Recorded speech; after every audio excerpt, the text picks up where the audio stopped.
All right. So just to give you some basic ideas, right? So clustering by itself, k-means clustering, the algorithm is not random, right? Once you choose, given you have chosen the initial centroid, clustering k-means will always give you the same answer, right, if you run it again and again. The only randomness comes when you when you choose a new centroid, right?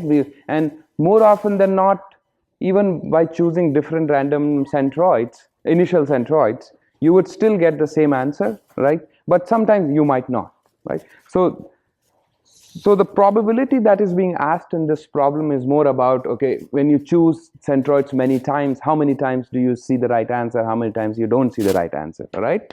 So the idea here is that you've been given three sets of points. Sorry, this is B and this is C, right?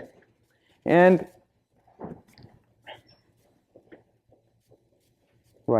then there are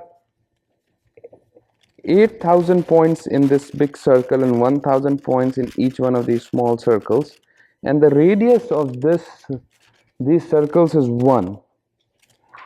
The radius is 1, and the radius of this big circle is there a radius there? 2, sorry, yeah, right, 2, and this one is at location 0, 0, and these ones are at, I'm sorry, was there a question? Okay, so this one was at 10, 0 and minus 10, 0, right? So the idea behind this problem is that one thing you can notice is that these clusters, I mean these are the natural clusters, these are what you have to find, right? But these cluster centroids or the natural cluster centers are far away from each other, like fairly far away, right? Which means that any point here, all the points here are pretty much equivalent to each other within this cluster. All the points here are very same to each other, which means that if you choose this point as a centroid versus if you choose another point as a centroid, it will give you the same answer, right? Because they are so far away from the other points that their behavior within each ball is the same, right? So which means that if you want to figure out, okay, how many ways can you pick a centroid, right? So you can pick a centroid. Let's say they call these centroids, right? So they say, okay, we are going to choose 3 centroids, X, Y, and Z, right? So how many scenarios can there be, right? So one scenario can be where you choose X from A. So this means that X is coming from A, Y is coming from A, Z is coming from A, right? All 3 are coming from here. Same way you can enumerate all possibilities, right? Which means that each centroid can be chosen from this one of these 3 balls, and there are 3, so total you can have 27 ways to choose initial centroids, right? That's the key to this problem. The next thing you want to see is that some of these choices will lead to one type of clustering, some of them will lead to another type of clustering. So let's go over one of them, and then rest I want you to work out. So let us consider the choice which is XA, YB and ZC, which means that X is coming from A, Y is coming from B, Z is coming from C, right?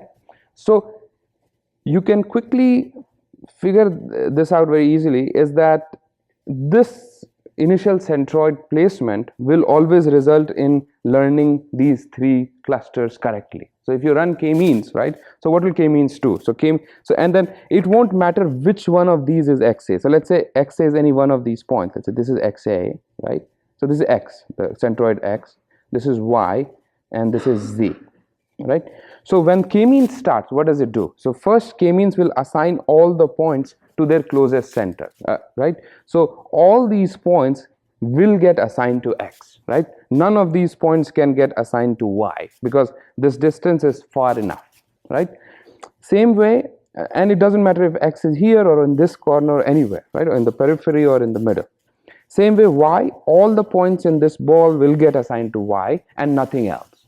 All of these points in this ball will get assigned to z, right? So in the first step of k-means, that will happen.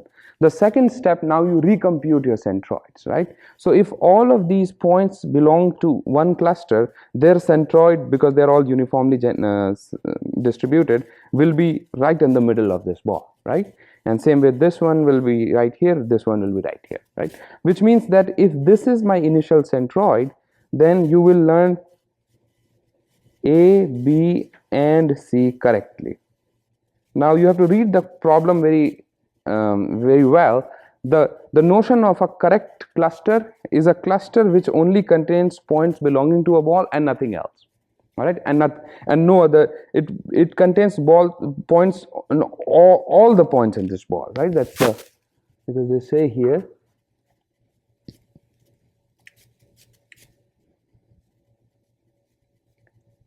Say that one of the true clusters is correct if there is an apparent cluster that consists of all and only the points in that true cluster. So if by some choice of centroids the eventual cluster contains all of the points that belong to C and nothing else, then it is correct, right? But if it contains all the points that are in C and some points that are in B, then it is not correct. If it contains only points in C but not all of them, then also it is not correct. So that's the notion, right?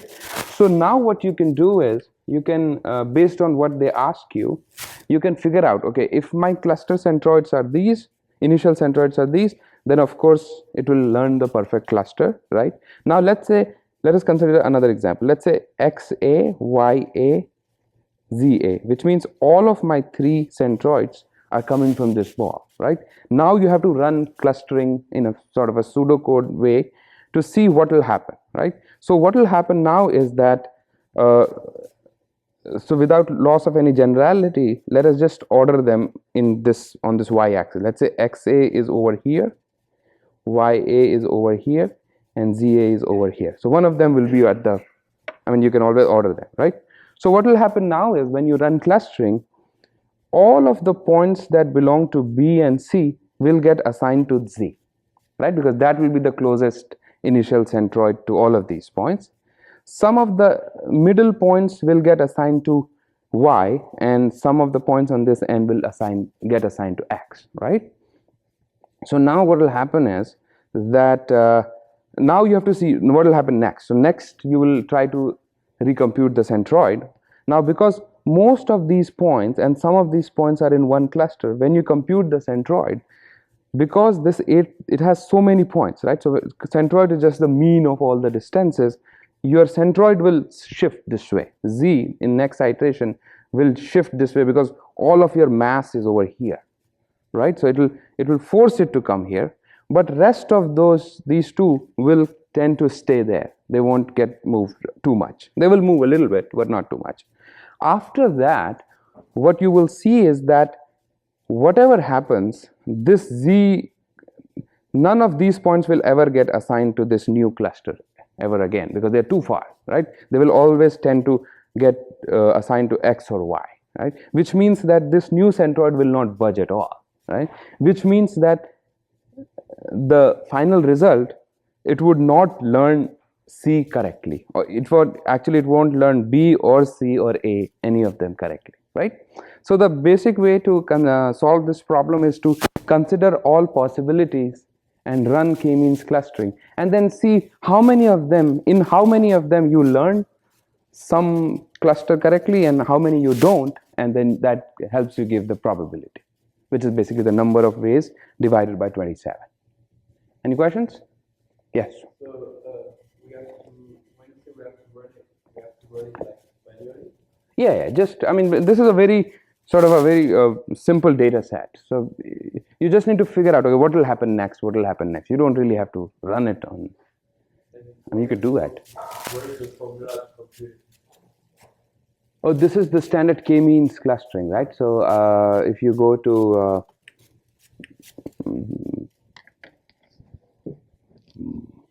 what was the,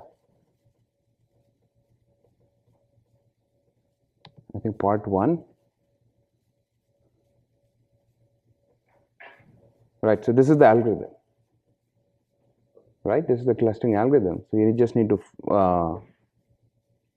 run this manually. I mean, you don't really have to write a code for that. You could. I mean, in some sense, you can write a code, right? You can generate data like this and run it, but I think you can also do it just on paper. Any other questions? All right. Okay, fantastic. So that concludes the discussion on that problem. All right, so let's move on to our main topic, which is factor analysis, right? So today I'm going to devote all of my time to factor analysis. If we get done early, we'll stop because I don't want to start a new topic, all right? So factor analysis, as I said last time, we did introduce it last time, right? It's another type of latent variable model, right? So I think it is nice to sort of understand in the context of the broad picture, right?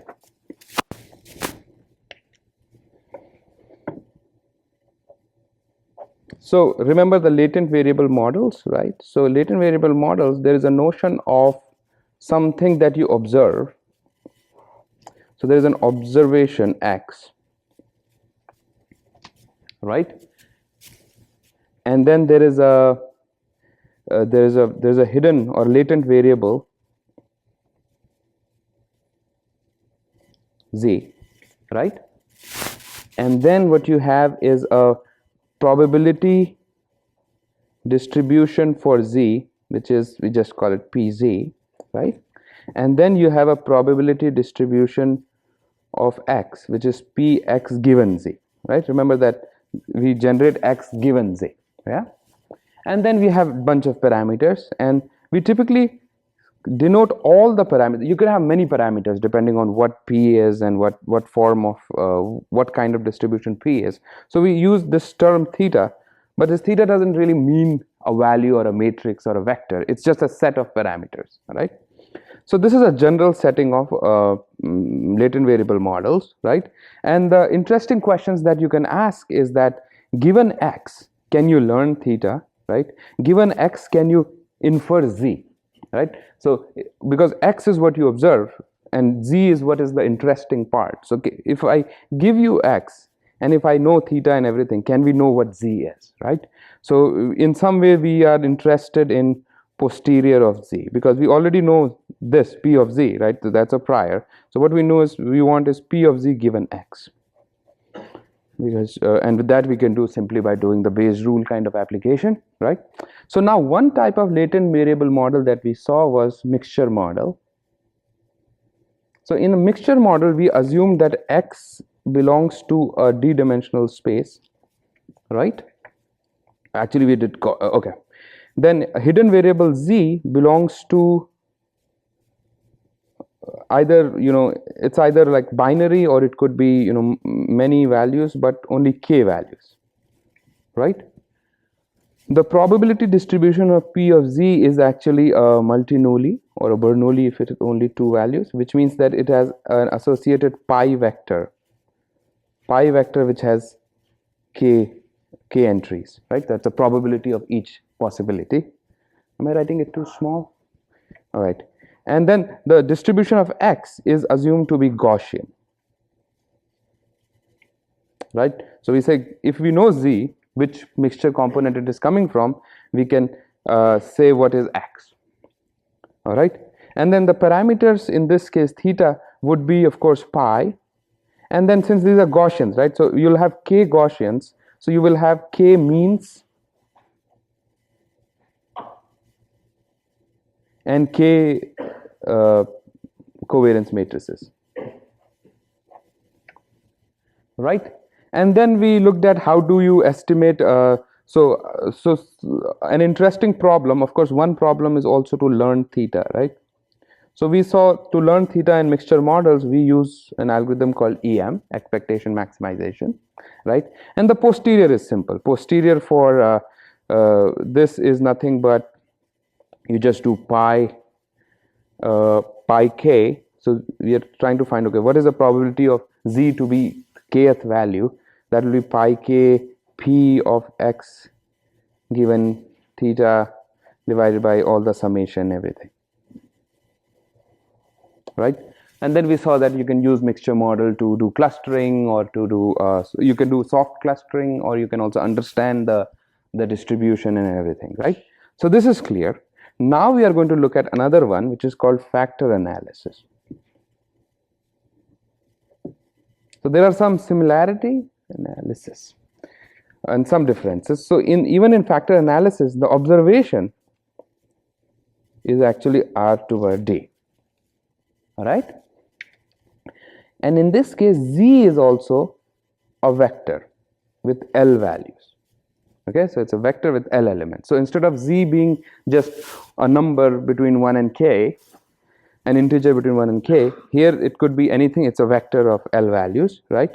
The probability distribution of Z, of course, will now be a Gaussian, right? Because you cannot model an L dimensional vector as a Bernoulli or multinolli. We model it as a Gaussian. You can model it as some other distribution as well, but here we are modeling it as a Gaussian, which means that it has a parameter mu0 and a covariance sigma 0, right? So this is sort of the prior on Z. And then you have distribution of X given Z, right? So this is interesting. This we will talk about later. So this is, what should I say here? I'm putting a star here or question marks here, and we'll come to this. So this is a special form of a distribution, all right? And then the parameters of this whole thing are many more. So of course mu0, sigma 0 will be there, and then there'll be some more which will be coming from this thing, right? And then then how do you learn these parameters? You can do EM in this case too, so we will not go into that, right? But you can run EM for estimating these parameters given some training data. And then the interesting problems that you are interested in is what is P given X, which is the posterior of Z given X, and then more things. In fact, what it will say is that factor analysis has many more interesting applications.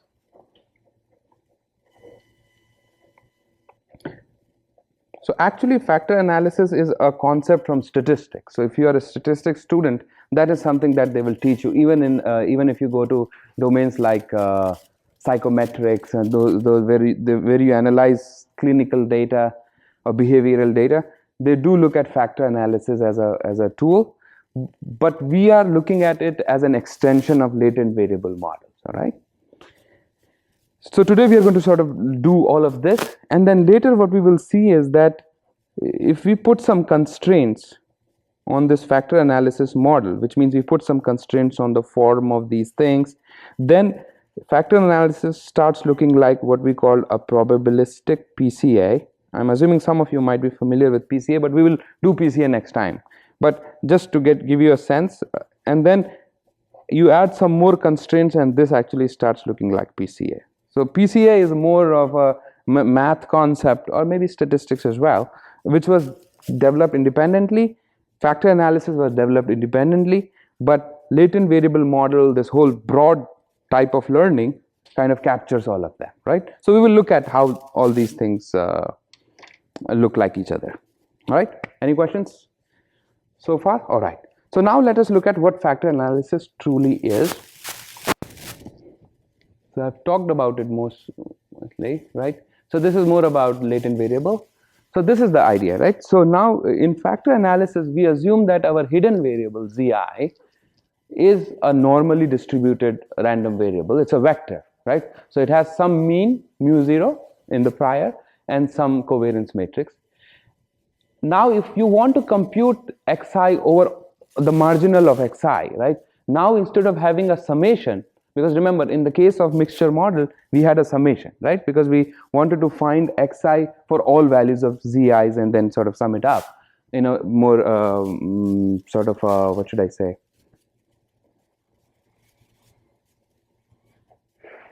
in a more weighted way. There's a typo here. This should be PZI, right? Because you're saying what is a no, this is correct.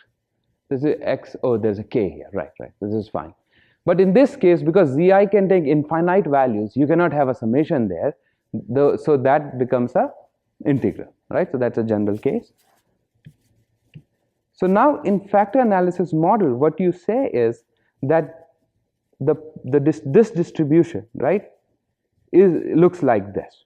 So it's no longer what we saw of mixture model. So in mixture models, Px given Z is a Gaussian, right, with some mean and covariance matrix, right? But in the case of factor analysis, it's a little different.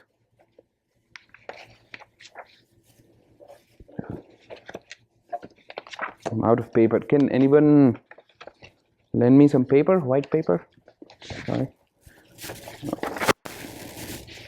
I have one, and I'll take one more. Thank you. All right. So in factor analysis, what we assume is that P of xi given, so you might wonder, sometimes I write xi, sometimes I write x. So when I talk about one data point, then I omit the subscript, but xi basically means the ith instance in your data set, right? So P of xi given z and all the parameters is a normally distributed random variable, all right, with a certain mean. Now what does that mean? That mean is a linear combination. So there's a matrix W that I'll come to very soon, times Zi plus some mean mu and a covariance matrix that is denoted by this uppercase psi, right? So let's look at the dimensions, right? So remember, Zi is a L cross 1 vector, right, because it has L dimensions. Xi is a D cross 1 vector, right? So if you want a distribution for xi, this mean should also have D cross 1 value, right? So what W is a D cross L matrix with any values. Now that's a parameter of this distribution, right? So W is a D cross L matrix, so that when you do, and mu is a D cross 1 vector, right? And this psi, of course, psi denotes the covariance for this, that has to be a D cross D matrix. Now in the case of factor analysis, we assume psi is diagonal. All right, diagonal means that it has entries only in the diagonal. Everything else is 0, right? So what happens here is that you know a Zi, right? So you take your Zi and then you multiply it with W. So when you multiply with W, it converts into a D cross 1 vector, right? Because when you multiply a D cross L matrix with a L cross 1 vector, it will give you D cross 1 vector, right? So in some ways, the effect of this is that you are transforming your L vector into a D vector. So you are transforming your data which was in L dimensional space into a D dimensional space by doing linear combinations, all right? So if you think about it, in fact, this is something that I talked about in the first class, right? So effect of a matrix and vector multiplication. So if Z is so let's say Zi has 3, so L is, let's say, 3. So it's Zi1, Zi2, Zi3, right? And let's say D is 4. So that means that your W, so this is Z, and your W is going to be a 4 times 3 matrix, which is, so it will look like this: W11, W12, W13, W14, and so on, right? So now when I multiply this, when I do W cross Z, W times Z, right? So what I'm doing is I'm multiplying this row. No, what am I doing? This only one W, so it's 4 cross 3. So W21 and so on, W31, W41.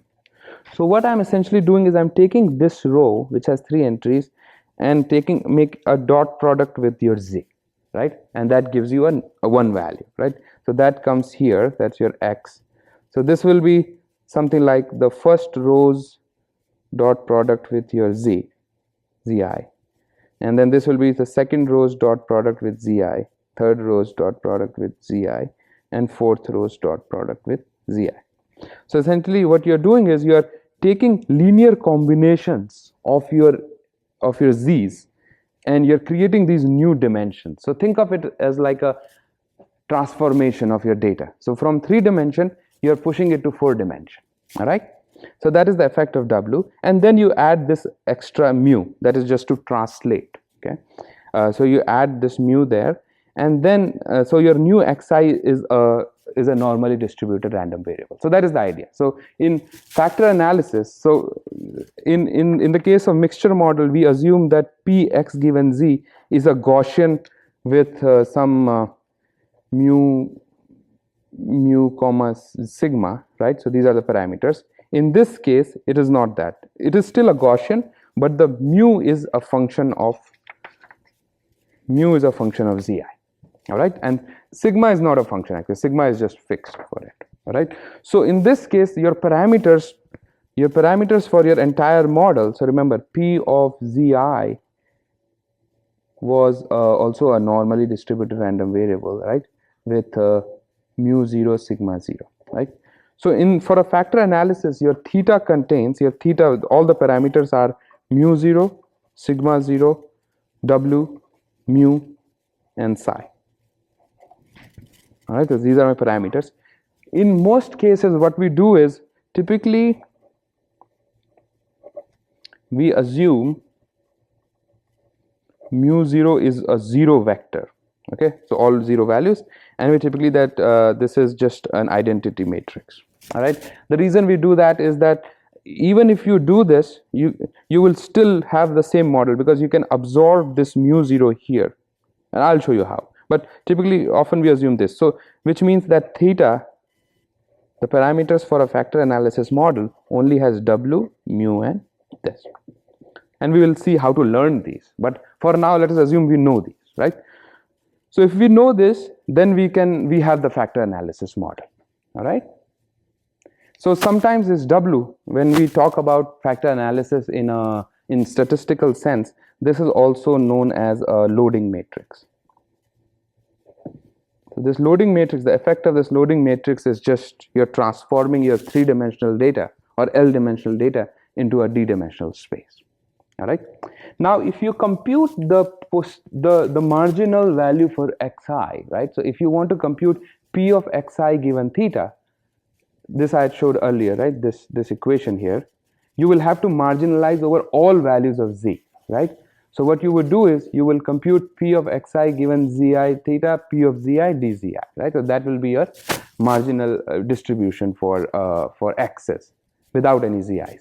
So it turns out, because both of these quantities here are Gaussians, right? This one is a Gaussian with these values and this one is a Gaussian with these values. It turns out that if you do this integration, just because the Gaussian distribution is so beautiful, this will result in a new Gaussian. So even the xi, the marginal distribution for xi is also a Gaussian with parameters like these, okay? So the point I'm trying to make here is that xi given zi is a function of zi, right? So because the distribution, the mean is a function of zi, right? But when you compute the posterior or the marginal for xi, then it is the same for all i's because there is no I here anymore, right? So which means that essentially what happens with factor analysis is that you have some zi which you assume is which is a Gaussian, and you end up getting a new xi which is also a Gaussian with slightly converted means and variance. So what will happen here is that if we assume that our mu naught is 0, then it will just be, this will disappear, right? Right. So in that case, if we set our mu naught to be 0 and sigma naught to be identity, then it becomes even simpler. So your posterior for x, mu, and covariance is this. All right. Now remember that this is a diagonal matrix, right? And this is something else.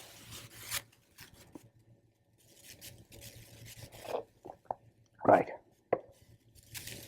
So, right. So you can, don't worry about this part.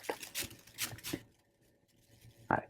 So now we have to look at, okay, what does this tell us, right? What is the benefit of this kind of factor analysis? So first, let me give you a quick demo of how factor analysis works. All right. So I'm going to give you a demo in which your L is 1. Actually, so your z's are in 1-dimensional space, and then you're moving, and your d is 2-dimensional space. Okay, so your hidden dimensional space is 1 and the observed dimensional space is 2. All right, so I'm going to set some values. So as I said, right, typically mu naught we set to be 0, and sigma naught is 1. And then I'm going to assume that my W is this, all right, because W will be a L cross D matrix, so D cross L, so that's 2 cross 1. So I arbitrarily gave it some value. Later we'll see how to learn it from data. But right now I'm showing you how the generative process works. So if you know the parameters, then how does it work, all right? And I set my psi to some value, okay? And it's a diagonal matrix, of course. And then my mu is also just ones, all right? So let us see what happens when I take one value. So I will take one z. Now z, of course, as I said, it's coming from a probability distribution which is a Gaussian, right? So I sample one value from z, and then I generate x from z. So how do I generate x from z? I create a new distribution, as I said here, right? The new distribution will have mean as wzi plus mu, right? So that's what I do. I compute wzi plus mu, and then I sample from that, and then I do that, and then I plot that. So if I do this, right, this is what you get. So this is the PDF for my z's, right? That's a single distribution, and I sample one point from here, and then when I apply this factor analysis model, I get this x, which is in two-dimensional space like this, all right? So if I sample many points instead of just one point, so let's say I sample 1,000 points. So this is what happens, right? So these are the points.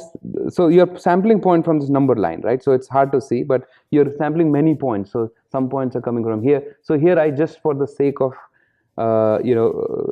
illustration, I also drew the empirical distribution, just the histogram. So basically what this means is that I sampled 40% of the points from here, and this is expected because the PDF is this, right? So the data will come from there, right? So and then I convert them here, and this is what happens, right? So in the observed space, this is what you will see, right? So you start seeing that even this starts looking like a Gaussian, two-dimensional Gaussian with some mean and covariance. And it turns out that if you look at the equation, the mean and covariance is actually this. So if I fit a two-dimensional Gaussian on this data set, I should get these as my mean and covariance, all right? So that is the idea. Right, any other questions? So what will happen is now you can play with this, right? So you can change your, let's say you change your psi, right? So you can see the effect of psi. So when I change my psi, the distribution becomes a little more spherical. The reason being that if you look at this, right? So psi gets added here, right? In the posterior or the marginal of x.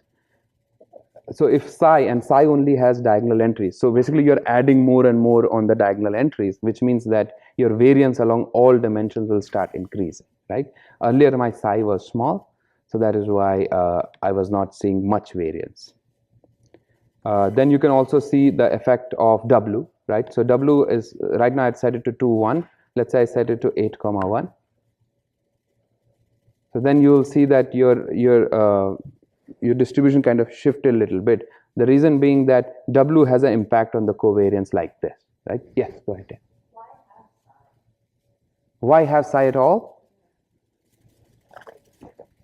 Right, that's a good question. So in factor analysis, right, when you set the model, because you have, so basically think of it this way. Let's say there was no factor analysis model. So you were the one who were trying to come up with model, right?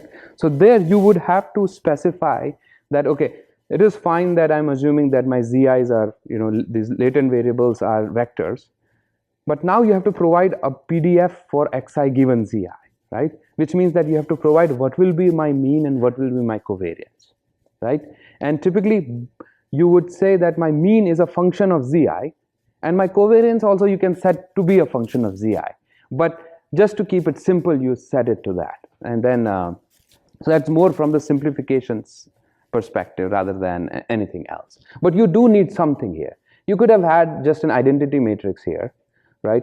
But if it was identity, then your distribution would always be the same, right? Because if I set my psi, which I set earlier, right? So 1, then it will always look like, then the only thing that I can control is how does it move along, right? Because I can control there are not too many things to control. There is psi that you can modify, there's W, and there's mu, right? Mu just shifts things, right? If I change mu, all mu will do is that it will shift the distribution here. So earlier it was over here, now it has shifted a little bit. So mu doesn't have too much effect, but psi helps you incorporate those things. But we'll come to that a little more. I mean, in the sense that when we start looking at how we interpret a factor analysis model, then psi helps you understand some things. So we'll come to that. Any questions so far? All right. So now let's quickly talk about, let's see what I want to talk about. We've done this. Right. So now you can also do things like, okay, so of course I showed you this process, right, which is you start with the model, then you get a z, then you get x. But in reality, that is not how you will use it, right? In reality, what will happen is that you will be given some x's, you will be given this side, and you want to figure out what these z's are, where it is coming from, right? So that is what we call the inference part, right? So you can do that in this case as well. So you want to find what is the probability of zi given xi. So given observed, what is zi? And because everything here is Gaussian, you will see that even this will be a Gaussian with some parameters and means. So don't worry about this part too much. But the main thing you want to take away from here is that factor analysis also lets you find what the hidden variable will be given observed, right? Because that is the main benefit of latent variable models.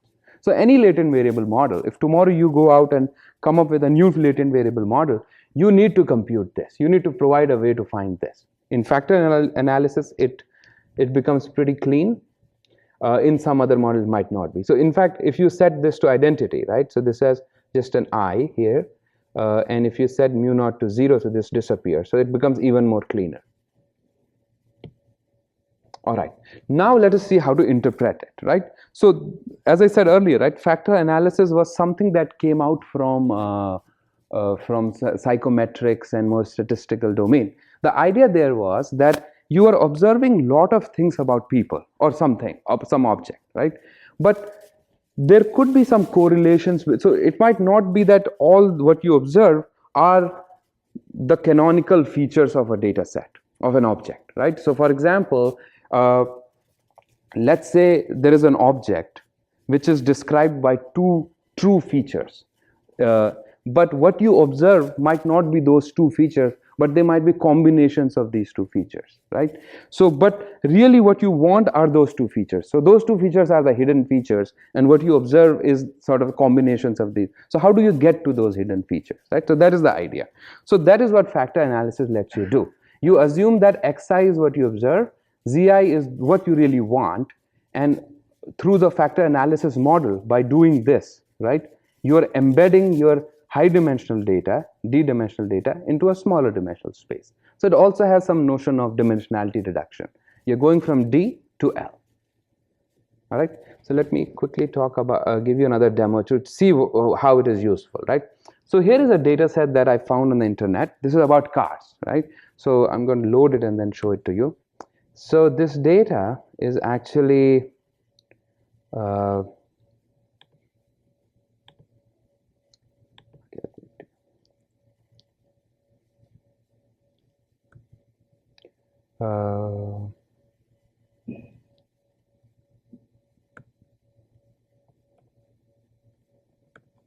so this is a data set that has each object is a car, okay, and it has many features. So ignore the first few features, but all of these features are some characteristics of the car, okay. So there's a price, there's a dealer price, engine size, cylinders, horsepowers, and so on. So all of these features, right?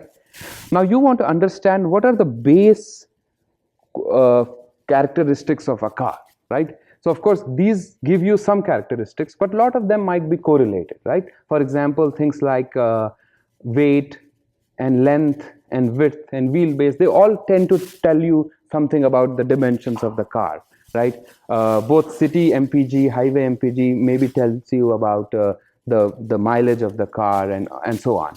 All of these things tell you about the power of the car. This is more about the cost of the car. So there are these different latent variables, but what you observe are some combinations of that. So factor analysis will let you sort of understand that. All right. So let me show you how to do that. So I loaded the data here. Then I'm using the sklearn factor analysis to learn the parameters, because here we are given only the data. We don't know what your mu is, what your psi is, what your w is, right? But there is a model, and then I'm not going to go into how to learn those parameters, but as I said earlier, you use EM to do that, right? So in factor analysis, you have to tell what is your L. So this is basically your L. So I'm saying you find the two factors, all right?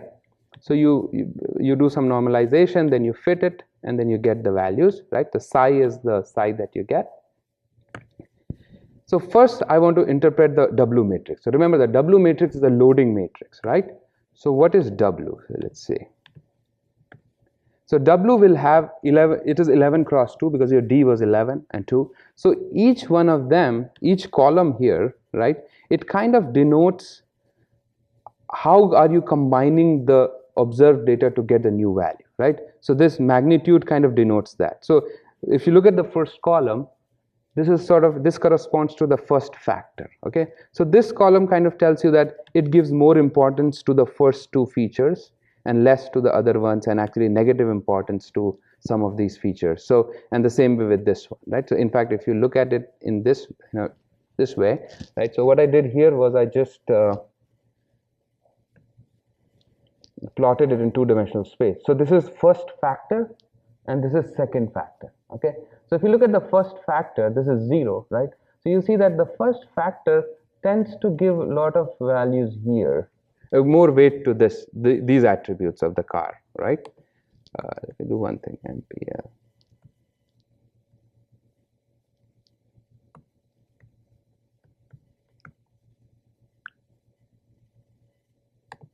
So then you can go here. So you see that these are more about the prices, right?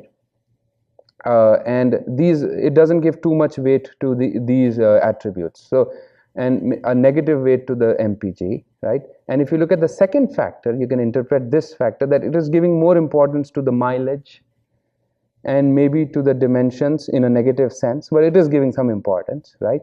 And less to the horsepower and those kind of things. So this is how you interpret it. Yeah. Oh, sorry. The factors are basically the dimensions in Z, right? So you say that Z is a L-dimensional vector, right? So each component in that Z is, we call it a factor. But so what you're doing here in factor analysis is that you have some X, right? In this case, you have X in some R11. So you have a car which is denoted in an 11-dimensional space, right? And then through factor analysis, you are converting into a two-dimensional space. Z is a two-dimensional vector, right?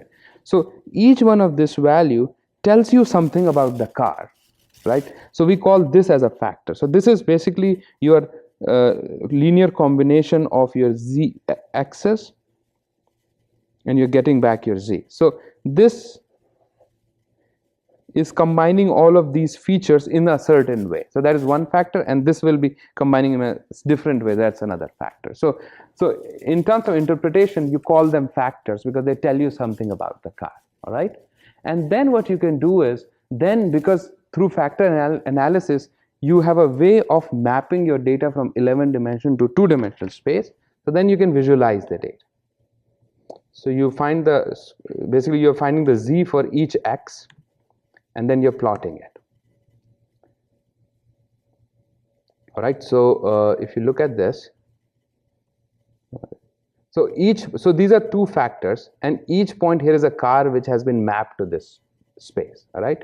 So if you look at it, you can see that, okay, actually I should do something else. I should do,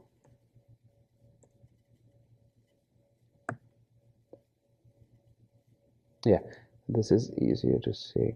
So then you can go here and look at these. So this is a Porsche. I can't see it. Right, so it sits in its own space up there, Whereas if you see cars over here, I guess you can't see it very well.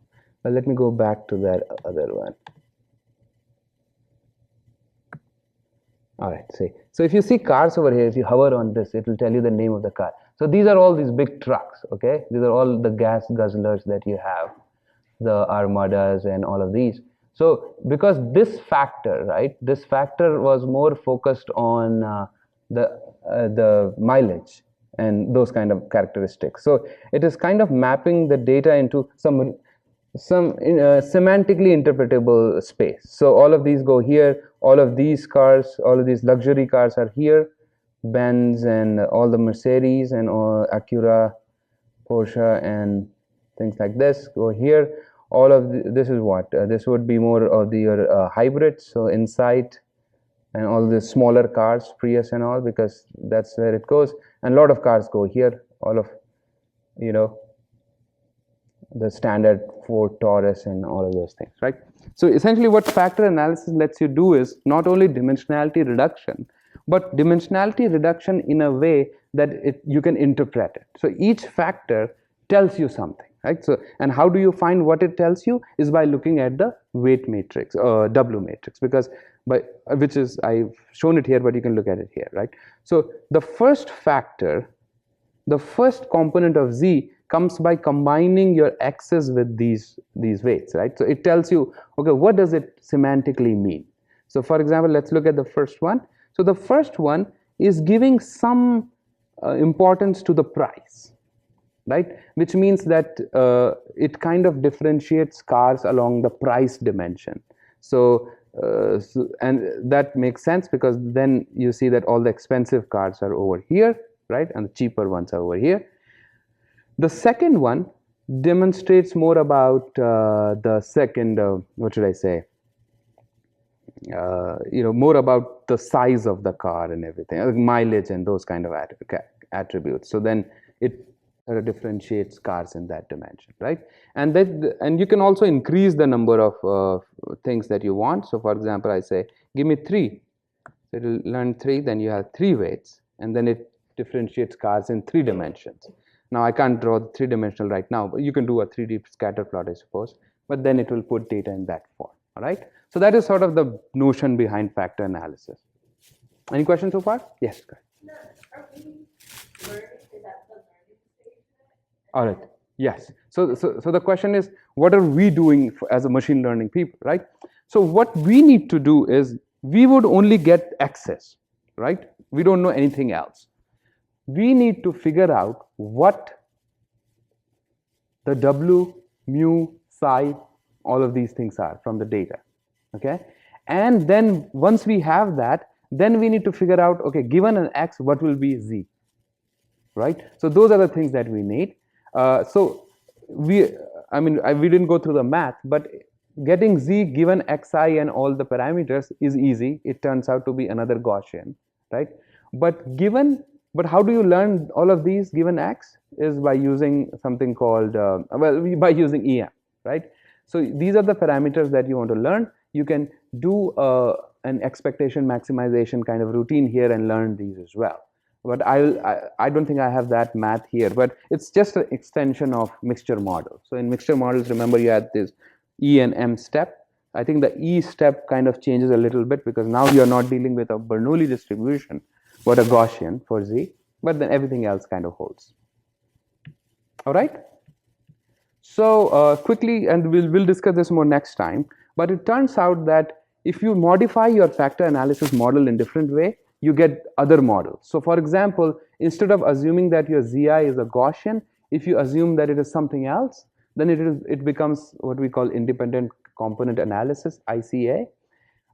If you assume that your psi is psi is always a diagonal matrix, but if you assume that all the entries are the same, a sigma square, and if you assume that your W matrix is orthonormal, which means W transpose or WW transpose is identity, then it becomes what we call a probabilistic PCA. And then if sigma square tends to 0, then it becomes PCA and so on. So, but this is just sort of a warm-up slide to the next section. We'll study what PCA and PPCA are, maybe a little bit of ICA as well. But what I want to from this slide, what you want to understand is that factor analysis sort of becomes sort of a starting point for many of these techniques. So if you understand factor analysis well, then it would be easier to understand all of these other methods as well.